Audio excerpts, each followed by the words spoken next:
बेटी की सुरक्षा के साथ खिलवाड़ किया तो तय मानिए कि अगले चौराहे पर यमराज टिकट काटने के लिए खड़ा होगा, छोड़ेगा नहीं।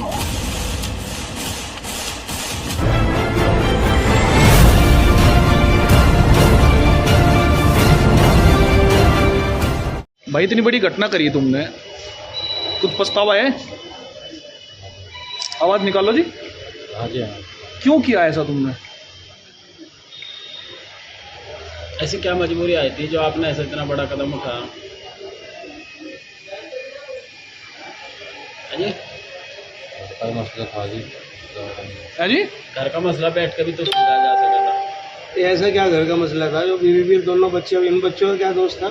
ये जो मार दी तो झगड़ा तुम्हारा पत्नी के साथ हो सकता था, अभी तो बच्चे थे छोटे छोटे, उन्हें गोदी में भी खिलाया होगा, पाला भी होगा, रोटी भी उनके लिए कर देता, कमाता था। क्या आवाज नहीं निकल रही क्या? हम जा गलत किया नहीं किया है?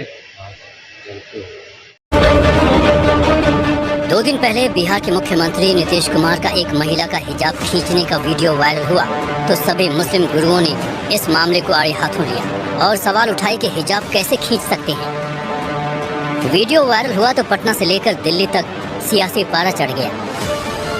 नीतीश को लेकर चौतरफा हमले हुए और वीडियो पर उनकी खूब आलोचना की गई। इधर इस मामले में पारा चढ़ ही रहा था कि इस बीच उत्तर प्रदेश के शामली से दिल दहलाने वाली खबर सामने आई। खबर ये कि फारूक नाम का शख्स अपनी पत्नी ताहिरा और 2 मासूम बेटियों के लिए दरिंदा बन बैठा। मर्डर की यह खबर जितनी हैरान करने वाली थी, उसके पीछे की वजह उससे भी ज्यादा हैरान करने वाला था। फारूक ने अपनी पत्नी और 2 बेटियों का कत्ल सिर्फ इसलिए कर दिया क्योंकि उसकी पत्नी और बेटियां सख्त मुस्लिम रीति रिवाजों का पालन करने के खिलाफ थी और वो बुर्का पहनकर बाहर नहीं निकली थी।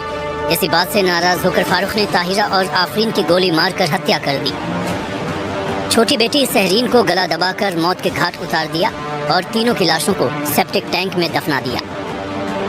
हमारे चौकी इंचार्ज गंगेरू, हमारे SHO कांधला सतीश मौके पे आए और फारूक जिसकी पत्नी और बच्चे गायब थे उससे उन लोगों ने सख्ती से पूछताछ की और उसने बताया कि मेरी पत्नी के साथ मैं और हमारे 5 बच्चे घर में रहते, बहुत गरीब मैं था और मैं होटल पे काम करता, रोटी बनाने काम करता था। मैं हमारी पत्नी विगत 1 महीने पहले, चूँकि मैं गरीब था और हमारी शादी मंसूरपुर मुजफ्फरनगर में हुई थी, वो हमसे कुछ पैसे मांग रही थी, इसको लेके हमारा विवाद हो गया था और बिना वो बुर्का और नकाब के अपने मैके चली गई अपनी छोटी बच्ची को लेकर के।